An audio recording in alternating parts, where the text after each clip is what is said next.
네, 줄 서는 종목 첫 번째 시작해 보도록 하겠습니다. 먼저 우리 증시 고강도 긴축 경계감에 그리고 달러와 강세에 굉장히 크게 출렁이는 하루였는데요. 환율이 1,431.3원으로 오늘 장에서 22원 급등하는 모습을 보여줬습니다. 거기에 코스피는 3%, 코스닥은 5% 급락하는 모습을 보여주면서 코스닥은 2년 3개월 만에 700선이 붕괴되는 모습까지 보여줬습니다. 일각에서는 내년 기업 실적이 올해와 비슷할 경우에는 코스피 1920포인트까지도 볼 수 있다라는 시장의 전망까지 나오고 있는 상황인데요. 두 번째 기사 보면서 이야기 마저 해보도록 하겠습니다. 네, 이곳이 오늘 몰빵주입니까? 라는 기사인데요. 하락 늪에서도 목숨을 건진 종목들이 있었습니다. 니켈과 관련해서 STX 오늘장에서 상한가까지 가는 모습을 보여줬는데요. 반면에 대형주들 삼성전자, SK하이닉스 그리고 카카오는 연중 신저가까지 보여주는 모습을 보여줬습니다. 네, 여기 기사에 나와 있는 그림 한번 볼까요? 코스피 대형주와 중형주의 지수 추입니다. 먼저 하얀색이 중형주 그리고 노란색이 대형주인데요. 대형주가 중형주에 비해서 크게 힘을 쓰지 못하는 상황입니다. 하지만 여기서 가장 중요하게 봐야 되는 건 이 빨간색 선. 과연 저 바닥이 1920일지, 2000일지, 2200일지 끝까지 봐야 될 것 같습니다. 때문에 일각에서는 공포에 따른 투매를 자제하고 사태를 관망하거나 성장 중형주 등에 대한 투자를 선별적인 투자를 해야 된다고 권고하고 있는 상황인데요. 그렇다면 하반기까지 어떤 포인트를 확인하면서 전략을 짜봐야 될지 오늘 함께 이야기 나눠보도록 하겠습니다. 현재 우리 증시 전쟁으로 인한 에너지 대란 그리고 미국의 연준 긴축 종료 시점이 가장 중요하지 않을까 싶은데요. 하반기까지 증시 체크 포인트는 어떤 게 있을지 우리 매니저님들과 이야기 나눠보도록 할게요. 네, 9월 26일 저희 오늘 줄 서는 종목 준비한 주제는 악재, 현재 하락장 속에서 증시 체크 포인트 5가지 알아보도록 하겠습니다. 함께할 매니저부터 소개할게요. 오늘 MBN골드 한규수 매니저, 김민성 매니저 나왔습니다. 매니저님 안녕하세요. 예, 반갑습니다. 예. 자, 먼저 김민성 매니저님, 오늘 시장 이야기부터 좀 해야 될 것 같아요. 시장 이야기도 시장 이야기지만 오늘 하루 어떻게 보내셨습니까? 오늘 약간 시장이 이렇게 과도하게 빠지나 싶을 정도로 좀 많이 하락이 나타나면서 이제 많은 투자자분들에 대한 걱정을 좀 많이 했던 하루였던 것 같습니다. 미증시가 이제 전쟁에 대한 장기화 우려감 때문에 하락으로 마감을 했고 거기에 대한 영향으로 우리나라 증시도 아무래도 이제 하락으로 시작을 했는데 그러다 보니까 이제 하락에 대한 과대 낙폭이 나타나기 시작을 하면서 하락폭이 더욱더 강해질 수밖에 없는 상황이 나타났습니다.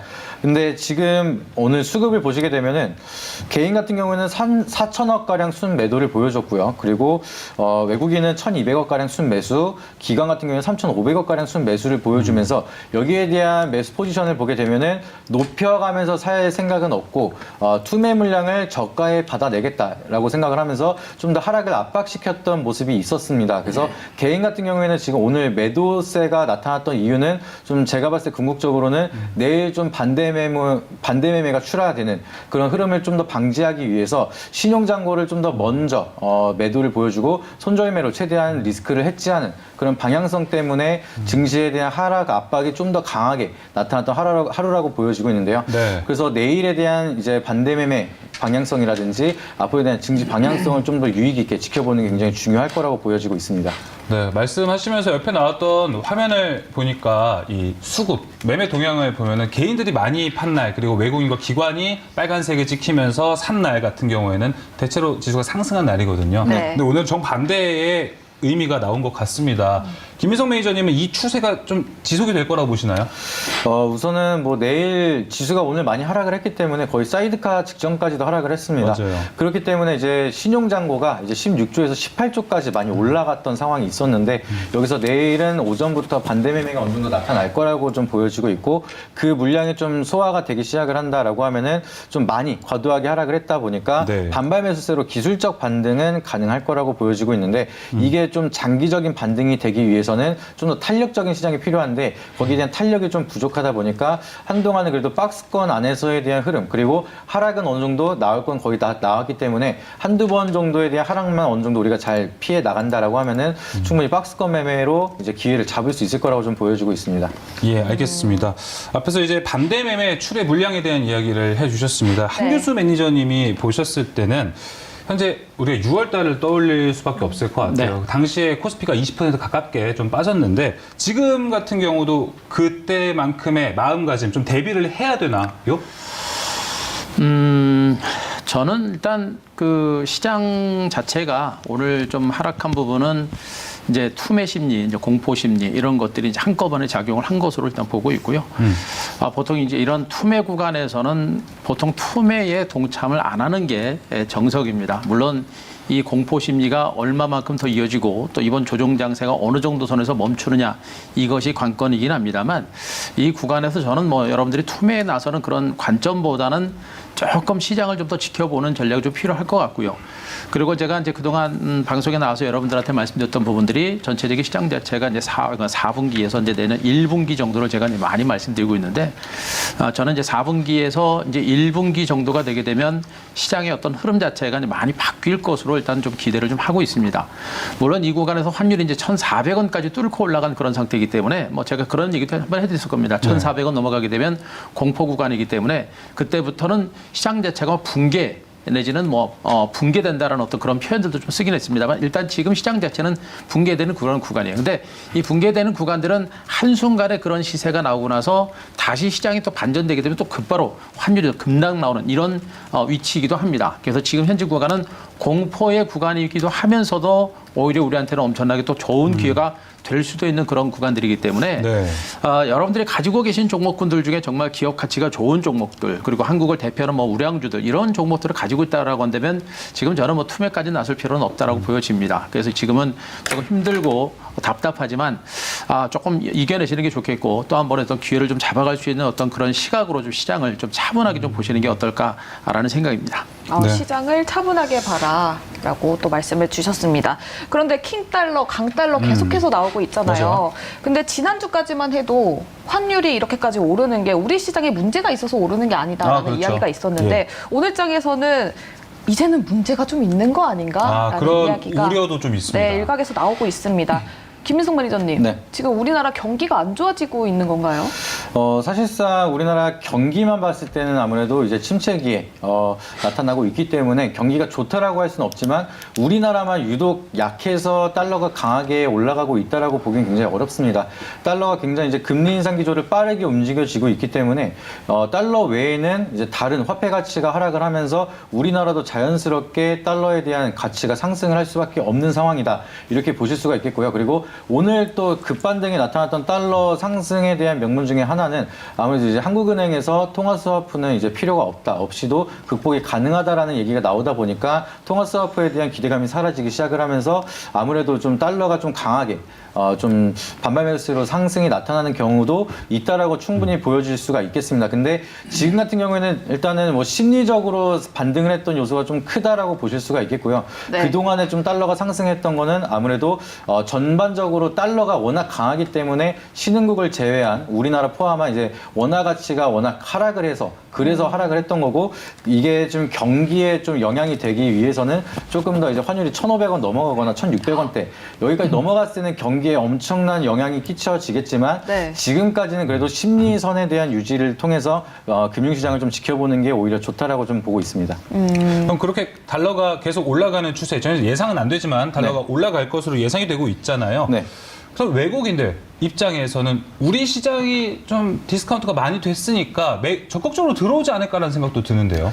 그렇죠. 아무래도 이제 외국인은 우리나라를 굉장히 이제 매력적인 저평가 증시라고 볼 수가 있겠습니다. 네. 근데 특히나 지금 외국인 입장에서는 지금 달러가 이제 고점을 찍고 하락을 하는 추이를 만들어 줘야지만 부담 없이 들어올 수가 있는데 네. 지금 상황에서 1,500원, 1,600원까지도 갈 수 있다는 전망이 나타나다 네. 보니까 지금 급하게 들어왔다가 오히려 좀 손해를 볼 수도 있다라는 우려감이 있다 보니까 좀 관망세로 달러를 선택을 하고 있는 상황이고요. 아까도 이제 한교수 매니저님이 말씀하셨던 것처럼 달러가 급변하게 되면은 그만큼 외국인에 대한 강한 매수세가 들어오면서 시장도 빠르게 반등할 수 있는 그런 변곡점이 같이 유의미하게 형성이 되고 있다라고 보시면 되겠습니다. 네, 급변하는 만큼 좀 신중하게 움직일 외국인들이다라고 좀 이야기를 해석해 볼 수 있을 것 같습니다. 네. 한교수 매니저님 이 경우에는 현재 같은 상황에서 보셨을 때는 내가 지금 매수를 해야 되나 아니면은 시장에서 어떤 포트폴리오 전략을 가져가야 되나라는 생각이 당연히 듭니다. 네.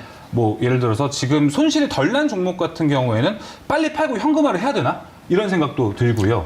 어떤 전략을 좀 가져가야 될까요? 일단 뭐 손실이 좀 적은 종목들은 한번 정리하시는 것도 나쁘지 않아요. 일단 정리 좀 하셔도 괜찮을 것 같고요. 그 이유는 뭐냐면 일단 지금 현재 구간에서 지수 저점을 우리가 이제 단언하기 좀 어렵고요. 또 환율이 지금 1,400원 넘어갔습니다만 이 환율이 이제 1,400원 넘어가게 되면 이게 1,500원이 갈 수도 있고 1,600원이 갈 수도 있고요. 반대로 1,400원 딱 고점 찍고 밀릴 수도 있습니다. 그러니까 제가 이제 말씀드렸던 부분이 이제 환율이 1,400원 넘어가게 되면 네. 예상할 수 있는 범주는 이미 지났고요. 공포 구간에다가 약간은 이제 투기적인 어떤 그런 위치에 있기 때문에 이 구간에서는 우리가 환율 자체를 예측하는 것은 약간은 무리가 있는 그런 위치라고 좀 보여집니다. 다만 이제 오늘 국내 증시가 이제 많이 밀렸던 부분들은 여러 가지 이제 복합적인 요인들이 많아요. 아까도 말씀드렸듯이 이제 이창용 한은 총재가 이제 한일 간의 이제 한일 수합부는 필요성이 없다. 우리나라 경제가 안 좋을 때나 수합이 필요한 것이지. 예. 지금같이 우리나라 경제가 괜찮은데 수합까지 하게 되면 오히려 대한민국의 이미지가 나빠질 수 있다. 이런 차원에서 한미 간의 이제 수합이 이제 캔슬된 부분이 오늘 환율 반등세를 이끌어낸 것이고 또 환율이 또 반등하다 보니까 그에 따른 공포감 때문에 개인 투자자들의 이제 반대 매매에 대한 우려감들 때문에 개인들의 매물이 나왔고요. 오늘 특징적인 부분들은 기관 투자들이 참 많이 팔았어요. 그러니까 네. 전체적인 기관들은 뭐 순매수를 기록했습니다만 세부적으로 들어가게 되면 오늘 보험단에 158억 정도, 투신건이 884억 정도, 그리고 연기금이 1,012억, 그리고 기타 법인이 289억, 사모펀드도 무려 1,228억 정도 팔았습니다. 그러니까 오늘 국내 증시가 밀린 것은 기관과 개인 투자가들의 매물까지 같이 나면서 증시가 밀렸던 그런 성격이 좀 강합니다. 결국에 뭐냐면 투매성 매물에 의해서 증시가 좀 많이 밀렸던 이런 성격들이 좀 강하다 보니까 제가 보기엔 환율은 일단 당분간은 1,400원대를 중심으로 조금 소강 상태를 좀 보일 수 있는 그런 가능성이 있는 걸 보고 있고요. 다만 이제 1,400원 선에서 소강 상태를 보면서 거기가 꼭지가 될지 아니면 한 번 더 올라갈지는 그거는 지금 단언하기는 좀 쉽지는 않은 상태입니다. 다만 그래도 기대할 수 있는 부분들은 뭐냐면 미국의 이제 금리 인상 기조라고 하는 부분들이 이제 9월 달까지 이제 75픽이 인상됐고요. 11월 달까지는 한 2개월 정도 시간적인 공백이 좀 있어요. 그래서 앞으로 11월 달에 추가적으로 금리 인상한다고 한다면 좀 더 올라갈 수 있는데 그때까지 어떤 시간적인 공백이 있어서 환율은 제가 보기엔 현재 구간에서 약간의 좀 소강 상태가 좀 나오지 않을까 이런 기대를 좀 해보고 있습니다. 그래서 주식을 지금 뭐 좋은 주식을 가지고 계신 분들은 굳이 팔 필요는 없겠습니다만 그래도 손실이 좀 적은 분들은 한 번 정도 털었다가 시장 상황 보고 나서 재매수로 고려하는 그런 전략이 좋겠고 특히나 이제 기업 가치가 별로 좋지 않은 그러니까 그냥 단순한 이슈라는 테마로 움직였던 그런 종목들은 조금이라도 반등 나올 때 과감하게 정리를 하시는 게 좋아요. 왜 그러냐면 시장에 저점을 찍고 올라갈 때는 정말 좋은 종목 중시로 주가가 올라갑니다. 그래서 오히려 힘들지만 더 좋은 주식을 잡기 위해서는 기업 가치가 부실한 종목들은 과감하게 반등이 나올 때 털어내시고 새로운 기회를 준비하시는 게 훨씬 더 유리하다. 이렇게 보시면 될 것 같습니다. 네, 포트폴리오에 좀 새로 고침을 지금 하는 것도 나쁜 선택은 아니다라고 이야기를 해주셨어요. 네, 지금 댓글창에서는 네. 김 매니저님 그러면 안 돼요. 1,450원 안 넘겨요. 이렇게 나오고 있거든요. 1,500원, 1,600원 혹시나 높아심하는 마음에 말씀을 그쵸. 주셨는데 저희들도 1,450원 안 넘었으면 좋겠습니다. 물론 고점을 찍고 올라가는 것보다는 지금 빨리 좀 꺾여서 내려가는 게 시장, 뭐 글로벌 시장에 다 좀 좋은 것으로 보여집니다. 그럼 이제 여기에 관해서 우리는 어떤 증시 포인트를 좀 가져가야 될지, 어떤 투자 포인트가 우리 하락장에서 좀 대응 전략이 될 수 있는지 순위판을 통해서 오늘 주제 확인해 보겠습니다. 네. 지금 우리 시장에서 저희가 봐야 되는 포인트는 어떤 게 있을지 한번 보도록 하겠습니다. 하위권부터 볼게요. 김민성 매니저의 4위 반대 매매 출회 물량, 그리고 5위에는 ARM 인수 관련된 거 있고요. 한규수 매니저의 4위 러시아 우크라이나 전쟁, 그리고 5위에는 중국 경제 있습니다. 네, 이렇게 4위와 5위에 있는 우선순위에선 조금 밀려나지만 그래도 중요한 이슈들 보겠습니다. 먼저 김민성 매니저님, 네. ARM 인수 지난주부터 좀 나왔던 이야기인데 네. 저 개인적으로는 이 이슈가 시장을 완전 반전시킬 수 있을까라는 생각은 들거든요. 왜 5위로 꼽아주셨죠? 이걸로 뭐 시장에 대한 큰 반전을 기대하기보다는 일단은 투자 심리 자체가 지금처럼 장이 안 좋고 힘들 때는 너만큼은 꼭 있어야 되라고 하는 의존도 되는 심리가 굉장히 많습니다. 근데 우리 증시에서 이제 국내 증시에서는 가장 거기에 대한 의존도나 가치성이 부여가 되기 시작을 하는 게 삼성전자고요. 아무래도 이제 삼성전자가 이제 계속해서 큰 위기를 맞게 되면 우리나라 경제는 굉장히 어렵다. 그렇기 때문에 삼성전자는 굉장히 큰 의미가 부여가 될 수 있다라고 투자 심리가 의존되는 경우가 굉장히 많습니다. 그렇게 되면은 앞으로에 대한 좀 경기 부양이라든지 증시 부양에 대한 의존도를 심리적으로 많이 느낄 수밖에 없고 지금 같은 시장에서는 대기업에 대한 행보에 따라서 연관되는 관련 기업들이 굉장히 강세를 보여줄 가능성이 높다라고 보실 수가 있겠습니다. 근데 ARM의 인수 같은 경우에는 이제 최근 들어서 반도체 업황이 좀 투자 심리가 많이 위축이 되었었습니다. 근데 최근에 이제 이거에 대한 이슈 때문에 시스템 반도체가 굉장히 취약했던 삼성전자가 이번 이슈로 ARM의 이제 노하우를 전수받게 된다라고 하면은 경쟁력을 굉장히 크게 강대화시킬 수 있는 상황이 이어질 수밖에 없다라고 보여질 수가 있고요. 그리고 국내 이제 투자 심리를 여기서 이제 반도체 업황이 좀 더 이제 다시 한번 살아날 수 있는 기조를 만들 수 있는 가능성도 충분히 있기 때문에 네. 최근 들어서 오늘 같은 경우만 하더라도 ARM 관련주는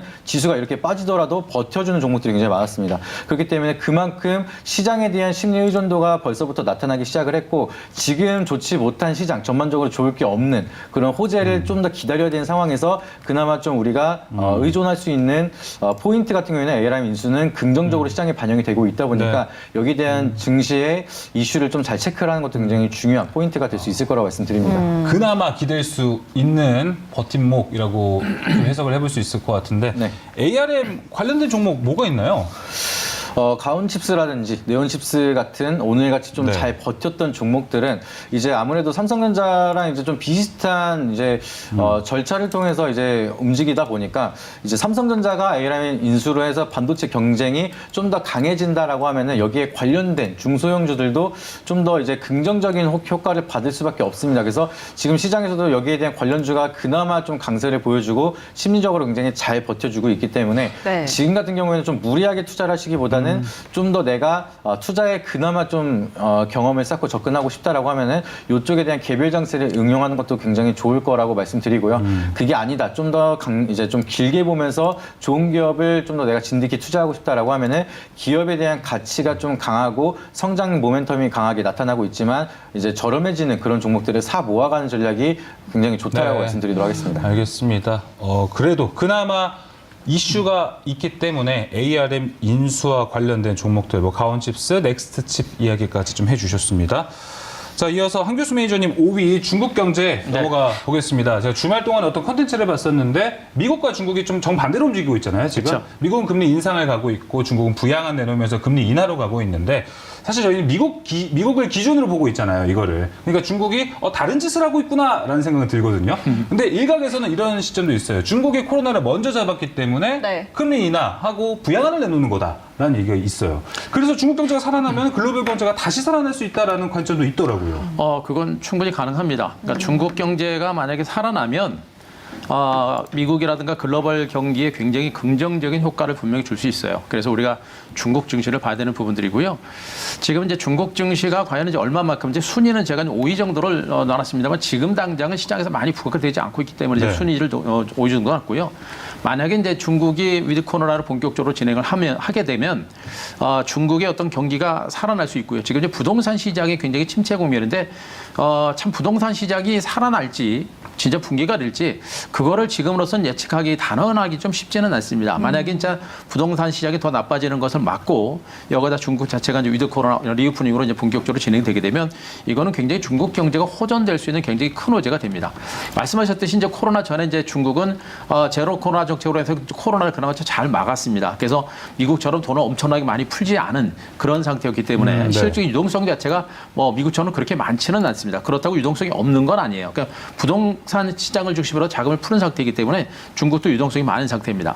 다만 이제 지금 당장은 이제 계속해서 제로 코로나 정책이 계속 진행되고 부동산 시장이 위축되다 보니까 중국 경제가 살아날 수 있는 것인가라는 것을 우리가 이제 확인하고 움직일 수밖에 없는 그런 상황이 되고 있는 것이거든요. 그래서 만약에 중국 경제까지도 만약에 무너지는 이런 흐름이 나오면은 이거는 정말 답이 없는 그런 상황이 될 수가 있습니다. 그래서 일단 중국 증시 봤을 때 우리가 부동산 시장이 과연 더 이상 나빠지지 않고 정말 안정권에 접어들 수 있냐라는 것을 보셔야 되고 또 이러한 가운데 이제 시진핑 정부가 3년임 하면서 본격적인 리오프닝 할 수 있느냐 이런 것들을 우리가 좀 봐야 됩니다. 그러니까 다만 기대할 수 있는 부분들은 그동안 이제 전 세계가 지금 이제 마스크도 벗고 리오프닝 하고 있는 상태이기 때문에 중국도 리오프닝을 할 수 있는 그런 가능성은 좀 있지 않을까 이런 판단을 드릴 수가 있겠고요. 지금 이제 중국의 위안화가 이제 그 1달러당 그 7위안이 이제 깨져버렸습니다. 포치라고 하죠. 그래서 7달러 깨진 상태인데 이런 것들도 지금 이제 중국 증시가 밀리고 있는 또 하나의 악재입니다. 그러니까 환율 차익에 따라서 이제 외국인들의 자금이 빠져나가는 이런 형태가 되다 보니까 네. 이것도 좀 부담이에요. 그래서 중국 증시도 지금 현재로는 우리가 분명히 봐야 되는 부분들인데 이것도 지금 우리한테는 약간은 부담이 되고 있어서 우리가 중국 증시를 계속해서 좀 보셔야 됩니다. 그래서 우리 증시에 또 글로벌 증시에 긍정적인 역할을 미치려면 리오프닝이 진행이 돼야 되고 부동산 시장이 좀 안정이 돼야 된다. 이 정도만 되게 되면 중국 증시가 살아나게 되면 또 중국 경제가 살아나게 되면 전 세계 증시에서 긍정적인 어떤 역할을 미칠 수 있는 가능성이 크다. 이렇게 보시는 게 좋을 것 같습니다. 그럼 매니저님께서 말씀을 주신 대로 위안화가 약세를 보이고 있는데 네. 그 위안화 약세가 우리나라 수출 시장에 큰 영향을 줄까요? 위안화 약세하고 지금 위안화하고 원화도 가치가 둘 다 가치가 떨어지고 있는 그런 과정들이에요. 네. 그런 과정들이기 때문에 그렇게 뭐 큰 충격은 없을 거로 보고 있고요. 지금 워낙엔 중국의 경제 자체가 위축되다 보니까 지금 중국과의 어떤 그 외환 적자 규모가 좀 커지고 있죠. 이런 것들이 이제 국내 기업들의 실적이라든가 이런 부분에 있어서는 부담으로 일단 작용을 하고 있습니다. 근데 자, 일단 중국이 뭐 제로 코로나 정책을 단행하고 있는 그런 부분들이 그런 어떤 적자 규모를 키우고 있는 것으로 볼 수 있기 때문에 중국 경제가 살아나게 되면 예전만큼은 아니더라도 적자 규모가 좀 개선되고 또 중국과의 어떤 무역 교류 규모가 제일 많죠, 우리나라가. 그래서 중국 경제가 살아나게 되면 그 수혜는 우리나라가 더 많이 받을 수 있는 그런 가능성은 있습니다. 아까도 말씀드렸듯이 옛날만큼 뭐 우리나라가 이제 중국에서 돈을 더 많이 벌어오는 그런 상황은 일단 아닙니다. 중국 기업들의 경쟁이 커졌기 때문에. 네. 하지만 그래도 중국과의 무역 교류가 크기 때문에 중국 경제가 살아나게 되면 우리나라가 가장 큰 수혜를 받을 수 있는 가능성은 높다 이렇게 보시는 게 좋을 것 같습니다. 일단 뭐 중국 경제가 살아날지 안 살아날지는 아직 모르는 네네, 일이에요. 그쵸. 근데 저는 한편으로 좀 찜찜한 게 미국이랑 이제 칩4 이야기가 오고 가고 있고 네. 만약에 중국 경제가 말 그대로 정말 살아났어요. 그래서 경제 패권을 중국이 잡아요. 그 우리나라는 불리해지지 않을까라는 생각도 드는데요. 장기적으로 이제 중국이라는 나라가 지금 그 우리나라 이제 산업 그 흐름이라든가 이런 게 굉장히 비슷하죠. 예전에 뭐 우리나라가 일본을 보고 했듯이 또 중국도 이제 대한민국을 보고 뭐만 잘 되면 다 따라서 하기 때문에 경쟁력 자체가 계속 떨어지는 이런 형태가 진행되고 있고 아까도 말씀드렸지만 중국과의 무역 교류에서 이제 적자 규모가 좀 커지고 있는 부분들은 네. 중국의 중국의 기술력이 그만큼 많이 좋아집니다. 제품은 좋아지는데 기술력은 높아지는 이런 형태가 진행되고 앞으로도 만약에 그 상태가 오게 되면 그런 현상이 진행될 수 있죠. 그러니까 중국이라는 나라가 경제를 가지고 주변국을 쥐락펴락하는 참 보기 볼상스러운 그런 현상들이 나올 수 있어서 그런 것들은 좀 걱정은 되고 있습니다만 그건 좀 나중 일인 것 같고요. 일단 중국 경제가 먼저 안정이 되고 중국 경제가 살아나는 게 가장 우선이 될 것 같고 네. 중국 경제가 살아나게 되면 글로벌 경제도 조금 위안이 되는 그런 어떤 지표가 될 수 있지 않을까 네. 기대하고 있습니다. 짧게만 여쭤볼게요. 네. 중국이 살아난다고 미국이 안 좋아지거나 뭐 네. 미국과 중국 두 개를 꼭 이분법적으로 볼 필요는 있나요? 없나요? 이분법적으로 볼 필요는 저는 없을 거로 보고는 예. 있는데요. 다만 이제 제가 개인적으로 판단하는 부분들은 앞으로 이제 미국 증시는 올라가도 이제 성장의 한계점은 볼 겁니다. 워낙에 많이 성장성이라고 하는 부분들이 이제 반영이 됐기 때문에 그래서 중국은 미국은 경제 성장 여력이 자체가 저는 그렇게 크지는 않을 거로 보고 있고요. 다만 중국이라는 나라는 그동안 긴 시간 동안 침체 국면으로 봐왔기 때문에 네. 앞으로 중국 경기가 살아나게 되면 중국 경기가 살아날 수 있는 여력은 굉장히 커요. 그래서 우리나라 증시가 만약에 중국 경제가 본격적으로 살아난다고 하면 우리나라 증시가 지난번에 미국 증시가 올라갔을 때처럼 그거보다는 더 강한 상승세가 나올 가능성이 높습니다. 우리나라가 2004년에서 2006년 5년 강세장이 나왔을 때가 되게 중국 경제가 화랑기였었거든요. 네. 마찬가지입니다. 앞으로도 중국 경기가 살아나게 되면 미국보다는 중국 경기가 살아나게 되면 한국 증시의 상승 여력이 훨씬 더 클 것으로 보고 있기 때문에 중국 경제에 대해서 우리가 많이 주목을 좀 하실 필요가 있습니다. 알겠습니다. 포커스도 어느 정도 중국으로 좀 쏠려야 되는 부분인 것 같습니다. 이어서 김민성 매니저님 4위 반대매매 출회 물량 아까 오프닝 때도 좀 얘기를 해주셨어요. 네. 이 신용 잔고가 늘어났다는 소리가 있더라고요. 이제 5월, 6월 때 좀 크게 반대 매매가 나타났을 때 그때 이제 신용잔고가 16조 선까지 내려갔었는데 23일 기준으로 장 마감하고 나서 이제 확인된 물량이 18조 이상의 신용잔고 다시 찬 모습이었습니다. 네. 그리고 이제 고객 예탁금 같은 경우에는 51조 가량 이제 유지가 되고 있는 상황이었는데 이제 고객 예탁금이나 신용잔고는 하루 지나서 이제 전일 물량을 한 번 더 체크할 수가 있기 때문에 내일 반대 매매가 일어나고 나서 그 다음 날 장 마감 후에 나오는 거기에 대한 예탁금을 한 번 더 확인해 봐야겠지만 좀 더 많이 하락이 나타날 가능성이 굉장히 높다라고 보여지고 있고요.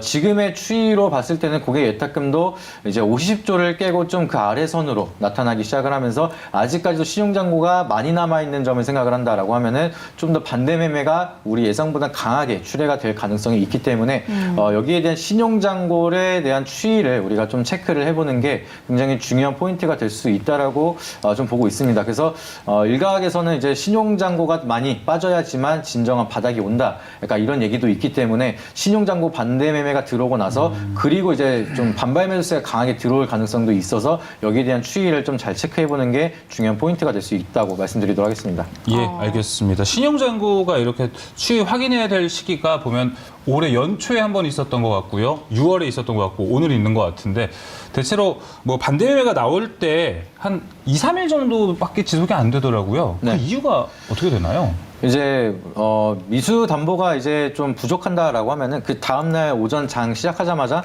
바로 청산이 됩니다.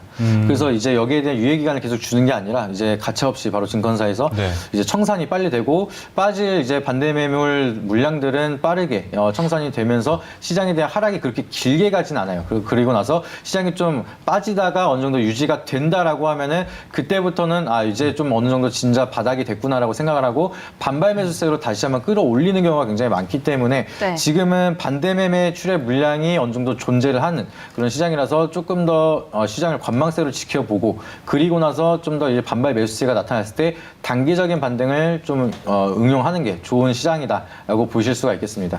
네, 매니저님 지금 댓글창에 질문이 하나 올라왔습니다. 네. 은결님께서 반대 매매 당하는 것보다 손실이라도 그냥 파는 게 더 낫지 않을까요? 라는 질문인데 이거에 대해서 어떻게 생각하시나요? 맞아요. 그래서 아까 오프닝에서 말씀드렸던 것처럼 그걸로 오늘도 개인 매물이 굉장히 많이 나왔습니다. 출회가 됐다. 네, 그래서 이미 반대 매물로 청산되기 전에 청산된다라고 하면은 그게 신용담보 굉장히 많아서 다 같이 청산됐을 때는 하한가를 갈 수도 있어요. 그러면 장 시작하고 가장 저가의 하한가로 이제 청산이 되기보다는 그나마 좀 지금 떨어졌을 때 청산을 하자라는 마음으로 손절매로 나오는 물량이 일단 오늘 1차적으로 나왔다라고 보시면 될 것 같고요. 그리고 차마 정리하지 못한 그런 매물들은 내일 한 번 더 반대 매매가 나타나기 시작을 하고 거기서 흐름이 이제 나타나기 때문에 일단은 내가 좀 무리하게 신용이나 미수를 썼다라고 하면은 반대 매매를 기다리시기보다는 먼저 좀 어느 선에서 정리를 하시는 게 좀 더 좋은 전략이 되지 않을까라고 설명드리도록 하겠습니다. 네.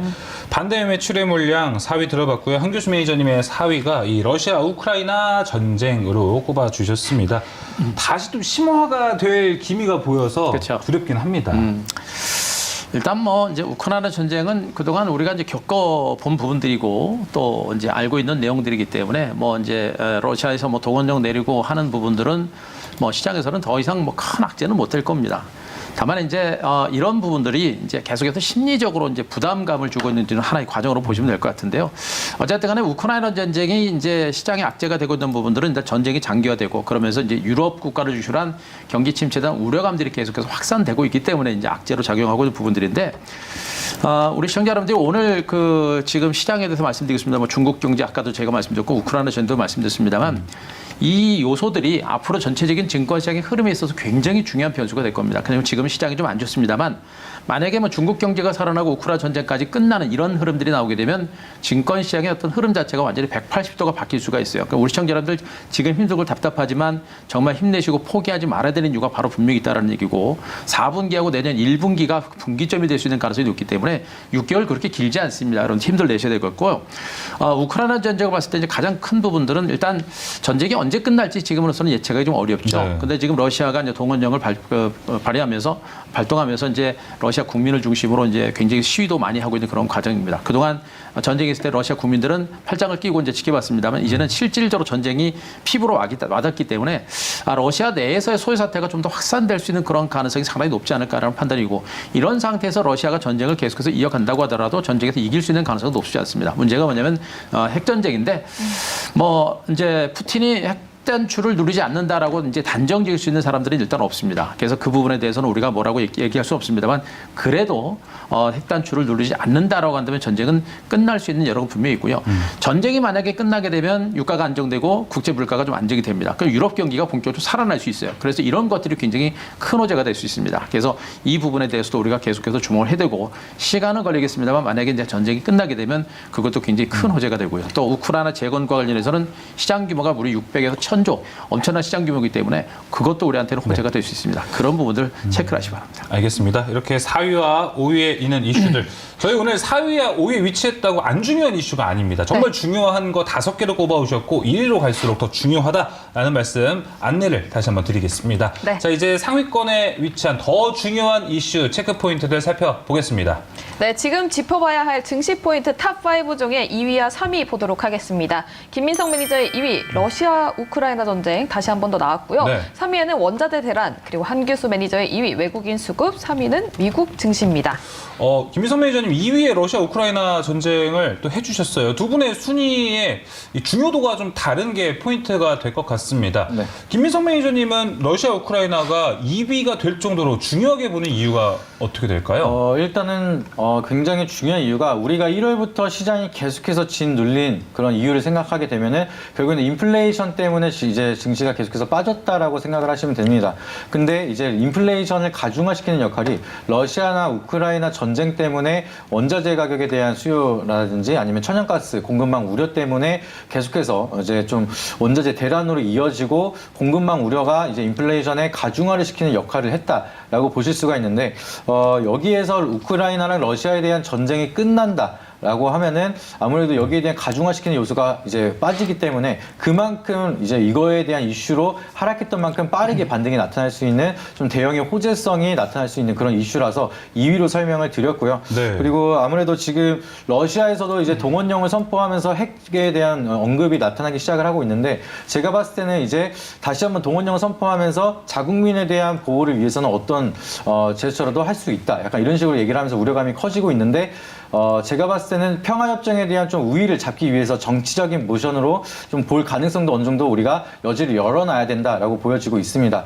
그래서 지금은 자국민에 대한 핑계를 통해서라도 평화협정을 잡아갈 수 있는 그런 흐름이 만들어지고 있고 중국에서도 지금은 러시아 편을 들지 않고 휴전이나 종전이 가장 최급선무다. 약간 이렇게까지 얘기를 하고 있다 보니까 좀 종전, 평화협정에 대한 기대감이 서서히 나타나기 시작을 한다라고 하면은 증시 안정세가 이어질 수가 있기 때문에 여기에 대한 흐름을 좀 우리가 잘 체크하는 게 굉장히 중요하다. 이렇게 말씀을 드리도록 하겠습니다. 네, 말씀해 주신 것처럼 러시아 우크라이나 전쟁이 끝나면 증시는 아마 뭐 인플레이션, 경기 침체라는 거를 좀 불식시키면서 반전을 시킬 것 같기는 해요. 네. 근데 러시아 우크라이나 전쟁이 심화가 되면서 글로벌 증시가 더 추가 하락할 여력이 있나요? 지금은 근데 사실상 워낙 여기에 대한 우려감이 너무 장기적으로 이어졌기 그러니까요. 때문에 그래서 어느 정도 여기에 대한 데미지는 나올 만큼 거의 다 나왔다라고 보여지고 있습니다. 그래서 여기서 추가적으로 금리 인상을 뭐 더 빠르게 자이언트 스텝을 연속적으로 계속 밟거나 이런 이슈가 아닌 이상 러시아나 우크라이나에 대한 우려감은 어느 정도 시장에 전 글로벌적으로 다 받았고 이제는 원자재라든지 뭐 추가적인 다른 모멘텀이 이제 중가가 되면서 이제 그거의 이슈가 아닌 이상은 좀 이게 단면적인 전쟁만으로 봤을 때는 큰 우려감은 이제 나타나지 않을 가능성이 높다라고 좀 보여지고 있습니다. 네, 알겠습니다.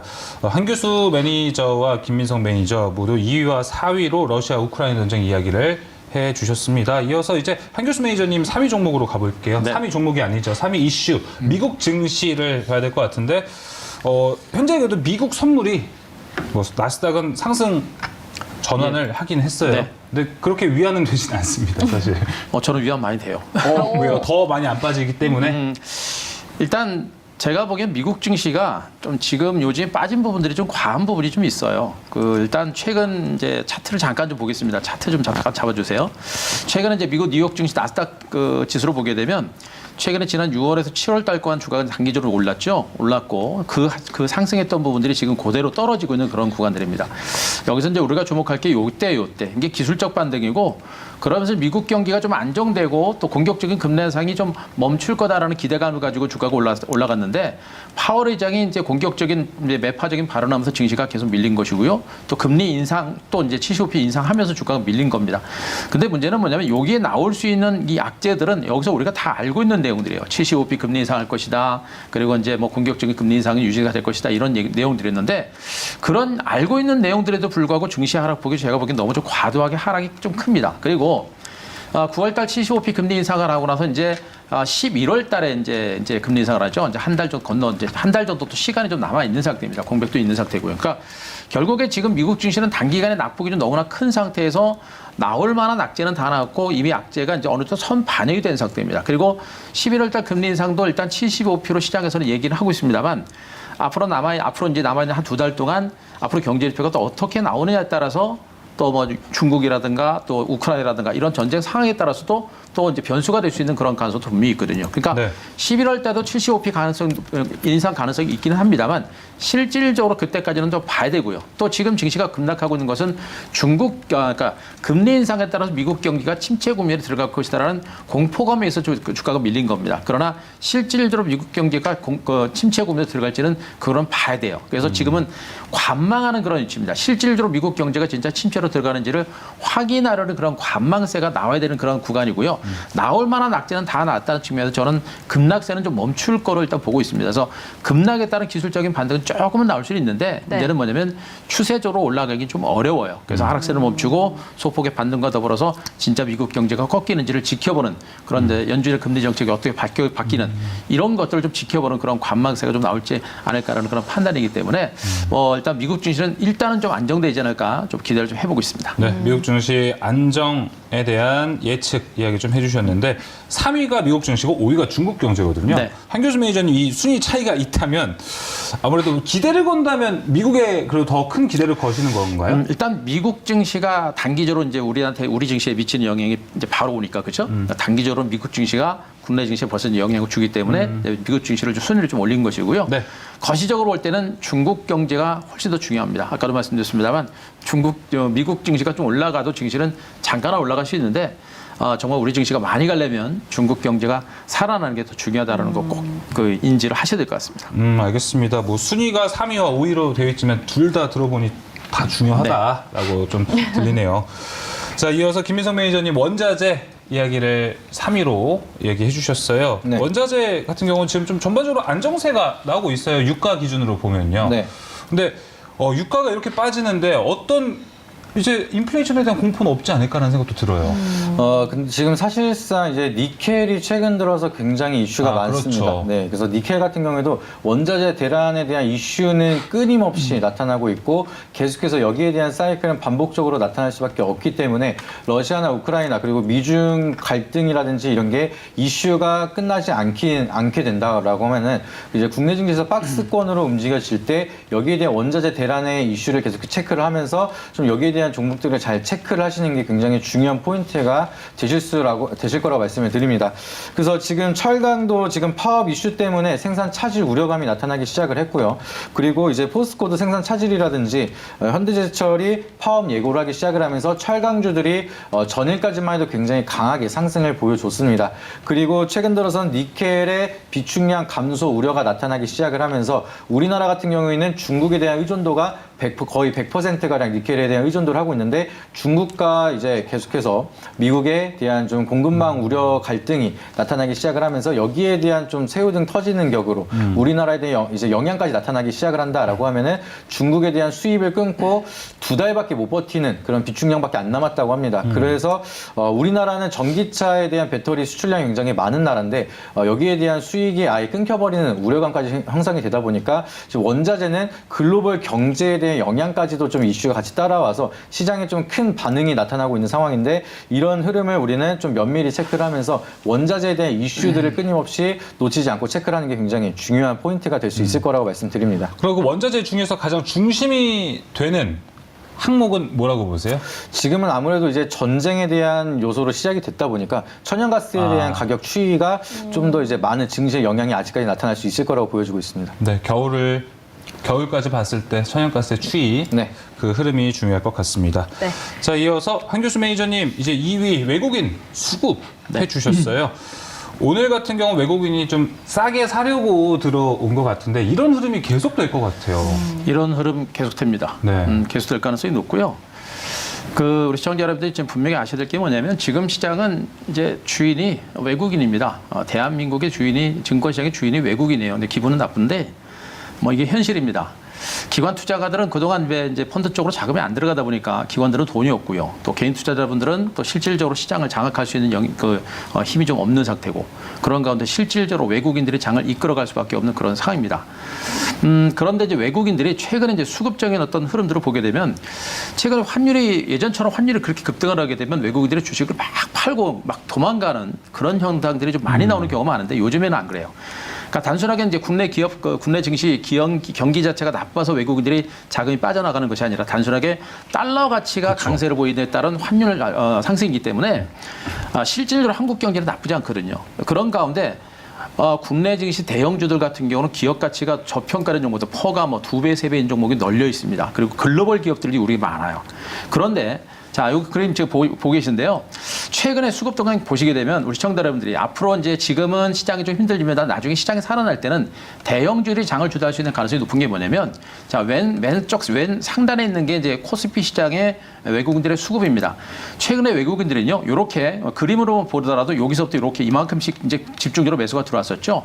그리고 나서 요만큼 지금 판 겁니다. 그러니까 얘네들은 지금 팔고 있는 게 아니고 그동안 많이 산 것 중에 일부 정도를 시장이 안 좋기 때문에 잠깐 내놓는 제스처입니다. 얘네들은 아직도 이만큼 엄청나게 한국 주식을 산 겁니다. 그런데 코스피 대형주를 중심으로 매수합니다.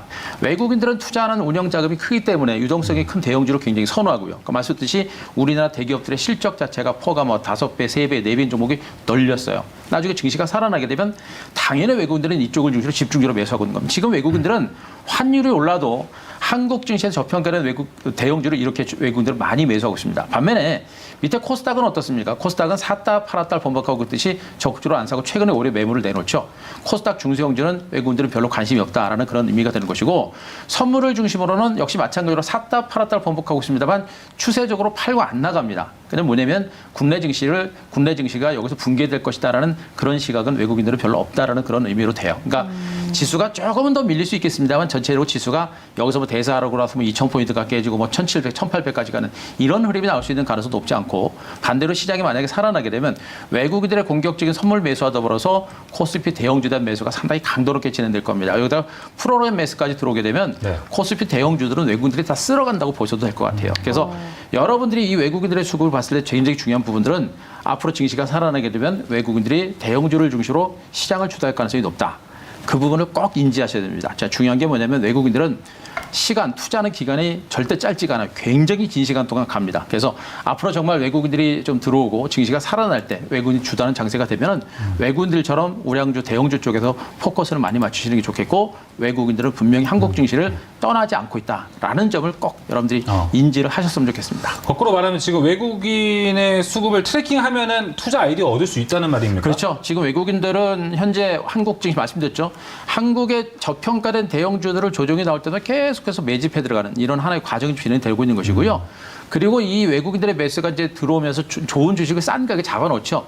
그러다가 이제 증시 주변 여건들이 좋아집니다. 좋아지게 되면 그때 외국이 사고 거기다 기관 개인들도 따라 붙습니다. 그렇게 되면 매수 주자가 장을 이끌어가는 그런 강한 매수가 들어오겠죠. 그러니까 주변 여건이 좋아지면 당연히 개인 투자자분들도 적극적으로 주식을 사게 됩니다. 그러면 이미 선제적으로 외국인들은 물량을 많이 잡아놨기 때문에 네. 걔네들은 앉아서 돈을 보게 되는 거예요. 근데 이 정도의 시세를 보고 들어간 것이 아니라 더 큰 시세를 보고 외국인들은 매수를 하는 것이기 때문에 앞으로 증시가 살아날 때는 정말 외국인들이 많이 매수했거나 그동안 매집해 놓은 종목들 그리고 정말 저평가된 종목들 이런 종목에 대해서 우리가 많이 좀 집중하실 필요가 있습니다. 알겠습니다. 증시 포인트 외국인 수급 알아봤습니다. 네. 자, 이제 대망의 1위 어떤 증시 포인트가 기다리고 있을지 순위판을 통해서 살펴보겠습니다. 네, 지금 짚어봐야 할 증시 포인트 중에서 탑 1, 1위입니다. 김민석 매니저의 1위는 원달러 환율이 있고요. 한규수 매니저의 1위에 똑같이 원달러 환율이 있습니다. 네, 이게 가장 문제인 것 같습니다. 이게 잡혀야 증시도 증시도 상승 추세를 가져가는 것 아닐까라는 생각이 드는데 김민석 매니저님 그냥 러프하게 여쭤보겠습니다. 네. 언제 잡히나요, 이거? 사실상 지금 같은 경우는 시장도 그렇고요. 환율도 네. 그렇고요. 이제 예측의 영역이 아니라 대응의 영역이 왔다라고 좀 보는 게 맞을 것 같습니다.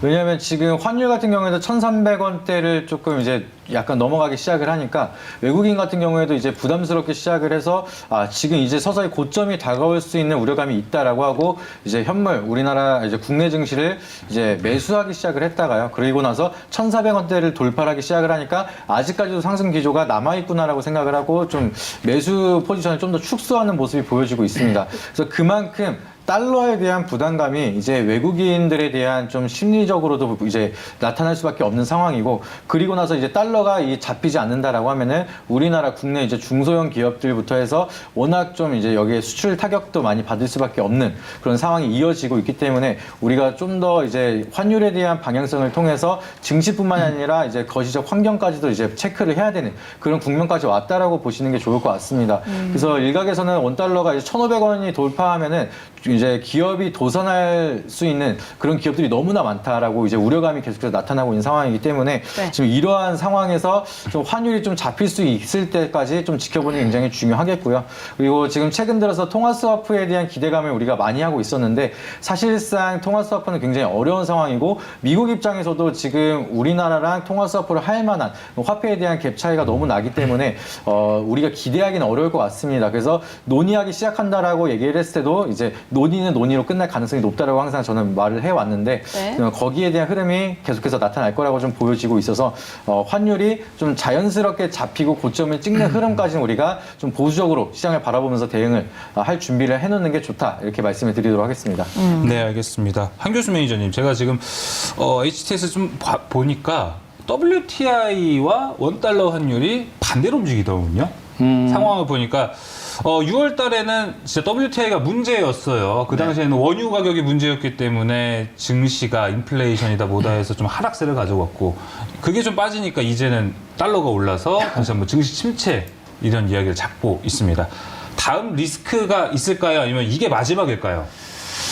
일단 지금으로서는 뭐 확답을 좀 드리기 좀 어려울 것 같아요. 제가 이제 지난번에도 이제 환율이 1,400원이 넘어가게 되면 붕괴다라는 그런 단어를 좀 썼습니다만 결국엔 1,400을 넘어갔고, 그리고 그러면서 제가 이제 2,300선 정도 지지 가능성을 얘기했는데 결국엔 2,300도 무너졌습니다. 결국엔 뭐냐면 마지노선이 무너진 거예요. 마지노선이 무너진 거고, 중요한 거는 이제 1,400원이 넘어간 부분들이 결국에는 뭐 엄청난 악재가 있어서 그런 것보다는 약간은 이제 그 투기적인 그런 어떤 그 수단에 의해서 증시가 또 환율이 이제 급등하고 있는 것으로 좀 보시면 될 것 같고, 또 하는 총재 발언도 이제 환율에서 반등세를 이끌어냈던 그런 재료를 일단은 판단이 되고 있습니다.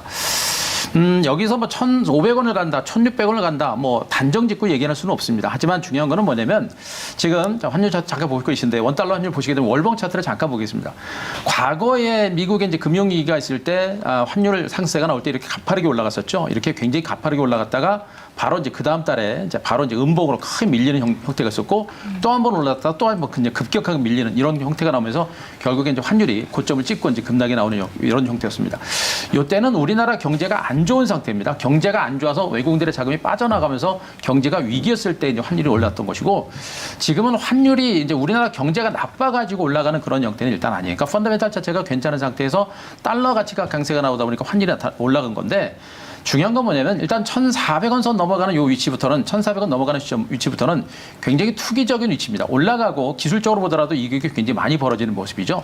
올라가더라도 굉장히 매물 압박이 커질 수 있고 이격도가 벌어지면서 주가가 언제든지 밀릴 수 있는, 그러니까 환율이 언제든지 밀릴 수도 있는 그런 가능성이 굉장히 높은 구간이에요. 그래서 단순하게 펀더멘탈이라든가 이런 걸로 예측할 수 있는 부분들은 일단 아니고, 어쨌든 간에 단기적으로 많이 올랐고 투기적인 어떤 세력에 의한 반등세가 나타났기 때문에 여기서부터 좀 더 올라갈 수도 있겠습니다만 언제든지 여기서 주가가 환율이 급격하게 밀릴 수 있는 그런 가능성도 분명히 있다라고 보시는 게 좋을 것 같아요. 그래서 여기서부터는 환율 자체가 어디까지 간다라는 예측보다는 저는 좀 관망을 하시는 게 좋을 것 같고 더 중요한 게 뭐냐면 환율이 고점을 찍고 급락하는 위치가 될 겁니다. 앞에서처럼 고점 찍고 이렇게 급락하게 되면 여기가 지수상으로 이제 저 바닥이 될 것이고 마찬가지로 여기서 환율이 꺾이는 위치가 되면 여기가 지수가 바닥이 될 수 있어요. 근데 거기가 우리가 집중적으로 종목을 살 수 있는 거로 그런 위치가 될 가능성이 높습니다. 그런 관점으로 지금 환율을 보시는 게 좋겠고 예측을 하는 것보다는 환율의 고점이 어디가 될 것이냐라는 것에 포커스를 좀 맞추시는 게 좋겠습니다. 그거를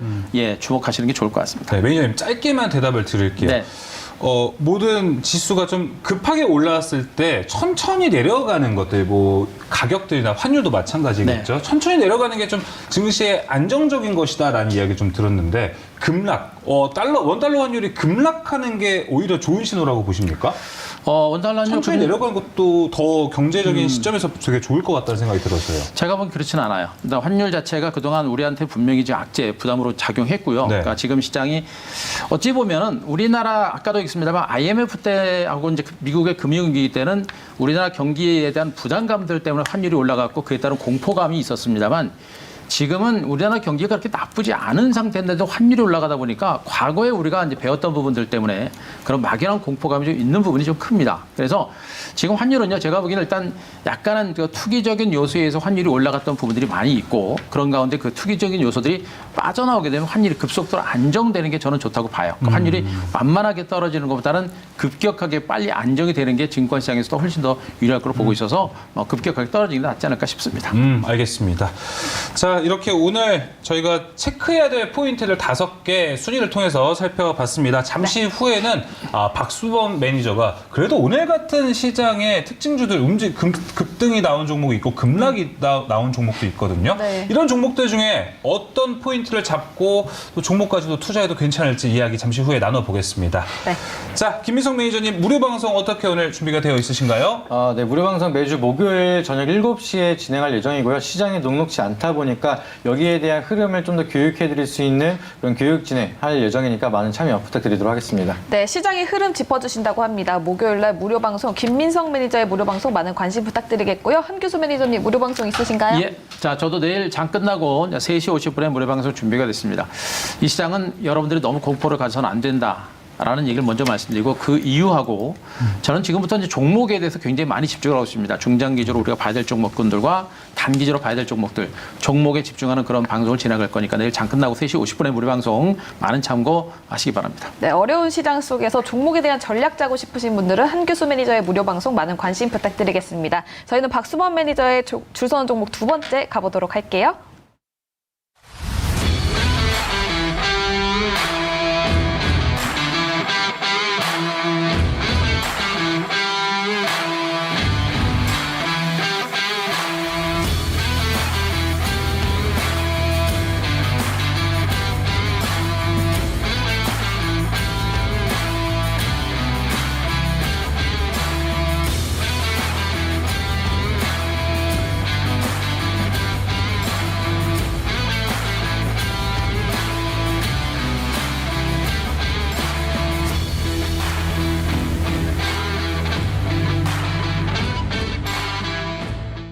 네, 계속해서 줄선 종목 2번째 이야기 나눠보겠습니다. 오늘 함께할 매니저 MBN골드 박수원 매니저 나왔습니다. 매니저님 안녕하세요. 네, 안녕하십니까. 네. 뭐 오늘 급락장 특징주 3가지 이야기 준비해 오셨는데 그 전에 오늘 시장 뭐 어떻게 바라보셨는지 앞으로의 전략 어떻게 가져가야 되는지 이야기 좀 해주시죠. 네, 지금 현재는 뭐 우리가 악재로 첫 번째로 받아들일 수 있는 건 이제 일단 환율 시장입니다. 환율 시장이 지금 현재 좀 좋지 못한 부분들인데 이 부분만 우리가 좀 잡게 된다면 상당히 좀 괜찮다라고 보고 있습니다. 아무래도 지금 투기성 자금이 환율 시장에서 지금 역의 NDF 쪽으로 좀 자금이 많이 좀 몰려 있는 상황이고 그러다 보니까 지금 대략적으로 투기 자금이 좀 8조 정도 됩니다. 그래서 이 역외 NDF 같은 게 파생 상품인데 아무래도 이 역외 NDF 같은 경우에는 뭐 모르시는 시청자분들을 위해서 간단하게 제가 설명을 드리면 네. 일단 환율, 현물 환율과 그리고 선물 환율이 있는데 그 사이에 이 스프레드를 이용해서 하나의 또 수익을 만드는 구조다라고 보시면 돼요. 그만큼 레버리지 효과를 상당히 좀 볼 수 있는 부분들이라 역의 DNF의 자금이 늘어나고 있다는 건 결국 달러 강세에 베팅을 하고 있다는 거, 원화 약세에 베팅을 하고 있다는 겁니다. 그렇기 때문에 이 부분들이 최근에 자금이 약 8조 원 이상 좀 형성하고 있습니다. 그렇기 때문에 환율 시장이 이렇게 가파르게 올라가는 이유는 그런 파생 상품을 보더라도 이유가 있는 상승 흐름으로 우리가 좀 볼 수 있다고 말씀드리고 싶습니다. 네. 그러면 현재 뭐 역외 NDF를 통해서 좀 시장 전망할 수 있나요? 그렇죠. 그쪽 자금이 아무래도 좀 줄어들고 한다면은 아무래도 좀 긍정적이다 말씀드리고, 왜 여기 NDF가 지금 중요하냐면 여기 NDF 같은 경우에는 이제 국내 은행에서 구입이 가능합니다. 국내 은행에서 구입이 가능한데 아무래도 은행에서는 그만큼 상품이 많이 팔린 만큼 중립적인 포지션을 좀 가져가야 되는데, 그러다 보면 현물 시장에서 매수를 한 달러를 지속적으로 매수를 한다라 달러가 아니라 이제 원화를 매수함으로 인해서 지금 시장에서 그 영향을 준다는 거죠. 환율 시장에 직접적인 영향을 좀 주게 됩니다. 달러를 매수하는 겁니다. 지금. 네. 잘못 말했네요. 자, 아무튼 달러를 매수하는 부분들인데, 아무튼 그런 부분들이 지금 이제 달러 매수가 좀 이루어지는 부분들이 원화 약세 흐름을 좀 가져갈 수 있다는 거죠. 그 부분들이 지금 이제 상당히 좀 문제가 되고 있고, 그리고 이번에 정부에서도 얘기했었어요. 지금 환율 시장에 대해서 선진국화 시키면서 좀 어느 정도 자본시장법을 좀 바꿔내겠다라고 얘기했었는데 아직까지 나온 내용이 없습니다. 그런 부분들이 좀 아쉽기는 하지만 조만간 그래도 이렇게 환율 시장이 불안불안하게 움직이면 그래 좀 조만간 좀 발표되지 않겠냐라고 기대하고 있습니다. 예, 알겠습니다. 자, 여기 NDF 어느 정도 환율, 원달러 환율의 움직임이 있어서 지표가 될 것이다라고 얘기해 주셨습니다. 네. 자, 그럼 오늘 급락장, 오늘 하락장 속에서 어떤 특징주 세 가지가 있었는지, 여기서 어떤 투자 포인트를 가져갈지 확인해 보겠습니다. 네, 급락장 특징주 3가지 나왔습니다. SD바이오센서, 한일단조, 그리고 고려산업 있습니다. 네, 먼저 SD바이오 센서부터 이야기 들어볼까요? 네, SD바이오 센서에 대해서 좀 말씀 좀 드리도록 하겠습니다. 아무래도 국내 상반기에 가장 많은 매출과 영업이익을 만든 회사라면 국내에서는 제약바이오 회사 중에서 SD바이오 센서라고 좀 말씀을 좀 드리고 싶고요. 자, 동사 같은 경우에는 올해 하반기에 메리디안이라는 또 미국의 또 하나의 회사를 인수했었는데, 2조 원 인수했었는데, 그만큼 지금 미국에서의 진출과 영업망의 확대 부분들 긍정적이다 말씀드리고, 그리고 SD바이오 센서 같은 경우에 국내 시장보다 해외 시장에서의 판매량이 상당히 좀 높은 기업입니다. 그러다 보니까 옆에 있는 중국이라든가 일본이라든지 그리고 남미 쪽이라든가 유럽 쪽에도 꾸준하게 성장성을 보여주면서 매출을 보여주고 있기 때문에 올해 같은 경우도 또 그렇습니다. 이제 코로나가 있고 독감이 요즘 들어서 또 유행을 하는 것 같아요. 독감이라든가 아무래도 기관지염 관련된 이제 감기를 비롯해서 지금 유행하고 있는데, 동사 같은 경우에도 지금 얘기가 나와주고 있는 게 감기랑 코로나를 한 번에 진단할 수 있는 진단키트가 좀 나온다는 얘기가 좀 나와주고 있습니다. 그렇기 때문에 물론 지금 현재 개발되었다라고 얘기하는 곳은 미코바이오메드도 있는데, 제가 봤을 때 SD바이오 센서가 외국인들의 매수가 워낙 좋기 때문에 그냥 개인들은 매도하고 있는데 외국인들은 지금 현재 매집하고 있고, 오랜만에 기관적 매수가 오늘 들어왔습니다. 그래서 양매수가 좀 들어오는 흐름들이어서 수급적으로도 다시 한번 좀 안정적인 흐름을 좀 가져갈 수 있는 위치니까요. 기술적으로 보더라도 일본과 그리고 이평선 간의 이익이 많이 벌어져 있다는 부분들, 이런 부분들로 봤을 때도 수급적으로도 좋아지고 있고, 그리고 실질적인 실적도 좋고, 거기에다가 지금 현재 상당히 좀 조정을 많이 받은 부분들이 있어서 긍정적이다라고 말씀드립니다. 이 얘기를 들으면 SD바이오 센서 오늘 3가지 준비해왔다고 해서 피해야 될 종목은 아닌 것 같아요. 이 얘기를 좀 들어보니까. 네, 맞습니다. 지금부터는 SD바이오 센서라든지 저는 제약바이오가 저는 2차 전지가 좀 저물고 단기가 많이 좀 상승했고 차익 매도 물량도 좀 나와주고 있기 때문에 네. 2차 전지가 일단은 추세적으로 다 꺾여 있는 모습들입니다. 그렇기 때문에 2차 전지 쪽은 좀 우리 시청자분들이 좀 물량을 좀 축소를 좀 하시고, 오히려 제약바이오 쪽으로 이제부터 좀 관심 가지면서 대응해도 괜찮지 않나. 원래 제약바이오 같은 경우에는 경기에 그렇게 민감한 종목이 아니다 보니까 아무래도 지금 같은 시장 분위기에 딱 맞는 업종이라고 판단하고 있습니다. 네, 알겠습니다. 자, 그러면 두 번째 종목 한일단조도 들어볼게요. 한일단조는 어떤 움직임이 좀 있을까요? 네, 한일단조하면 아무래도 이제 방위산업 관련주라고 좀 보시면 되고요. 그쵸. 지금 현재 휴니드라든가 여러 가지 방위산업 관련주들의 움직임보다는 좀 더 끼가 있고 탄력적으로 움직여주는 종목이다라고 말씀을 좀 드리고 싶습니다. 자, 그래서 한일단조 그렇다 해서 재무적으로 문제가 있는 회사냐, 그렇지는 않아요. 그렇지는 않기 때문에 물론 시가총액 큰 종목은 아닙니다만, 그래도 이런 시장에서 이런 종목들이 한번 또 상승하기 시작하면 또 단기에 또 뭐 하루아침에라도 바로 VI 걸고 뭐 2차 VI까지 올라갈 수도 있을 정도로 단기 급등 패턴을 좀 보여주는 성향이 있으니까요. 뭐 좀 동사에 대해서는 좀 관심을 좀 가져도 괜찮다라고 판단하고 있습니다. 네, 네, 알겠습니다. 알겠습니다. 한일단조 이야기 들어봤고요. 이어서 마지막 종목은요. 고려산업입니다. 오늘 가지고 오신 세 종목 중에서 유일하게 오늘 좀 상승한 종목이네요. 고려산업. 네, 맞습니다. 고려산업 같은 경우에는 제가 지속적으로 좀 이 시간에 말씀을 좀 드렸던 맞아요. 종목입니다. 드렸기 때문에 자, 고려산업을 제가 선택한 이유는 아무래도 이제 곡물 가격이 지금 현재 상승하고 있기 때문입니다. 물론 달러가 강세를 보여주다 보니까 뭐 지난주 같은 경우에 대두라든가 밀이라든가 옥수수가 대체적으로 좀 크게 조정받는 분위기이긴 했지만 유로존 같은 경우에는 8월달 빵값이 무려 18%나 급증하고 있고요. 뭐 그리고 헝가리 같은 경우에도 지금 현재 빵 가격이 68%나 급등할 정도로 먹거리에 대한 관심이 상당히 좀 높습니다. 그리고 국내에서도 보십시오. 국내에서 뭐 배추 한 포기에 거의 10,000원 가까이 하고 있습니다. 그야말로 이제 금치가 되어가고 있는 시점이다 보니까 먹거리에 대한 관심이 앞으로도 좀 증가될 수 있고요. 뭐 그에 따른 동사와 같은 종목들의 주가 상승을 좀 기대해봐도 좋다라는 관점에서 좀 들고 나왔습니다. 네, 알겠습니다. 지난번에 고려산업 가지고 오셨을 때 말씀하시자마자 다음날 바로 상승 흐름 보여줬었거든요. 그렇기 때문에 오늘 가격 전략 잘 세워봐야 될 것 같은데 혹시 고려산업이 오늘 탑 1으로 봐도 될까요? 탑픽 종목. 네, 맞습니다. 뭐 고려산업을 좀 탑픽점으로 좀 가지고 나왔고요. 뭐 서두에서 말씀드렸다시피 지금 고려산업 같은 경우에는 어떻게 보면 뭐 다른 곡물주들은 오늘 내려갔어요. 내려가는 흐름들인데 동사만에 유일하게 좀 올라갔다는 것 그만큼 단기 시세를 강하게 가져갈 수 있고 소위 얘기해서 좀 끼가 있는 종목이고 지금 시장에 트레이딩하기에는 적당한 종목이라고 좀 말씀을 좀 드리고 싶습니다. 그렇다 해서 뭐 중장기적인 관점은 아니고요. 단기적인 호재에 따라 우리가 좀 대응하는 부분들이니까 그 부분 꼭 명심하시고 일단 투자 전략 한번 좀 말씀을 좀 드리도록 하겠습니다. 네. 자, 목표가는 8,000원, 매수가는 6,100원에서 6,300원. 자, 그리고 손절가는 5,500원으로 대응해 보도록 하겠습니다. 네. 끼가 있는 고려산업 가격 전략까지 들어봤습니다. 네. 박수원 매니저님 무료 방송은 어떻게 준비가 되어 있으시나요?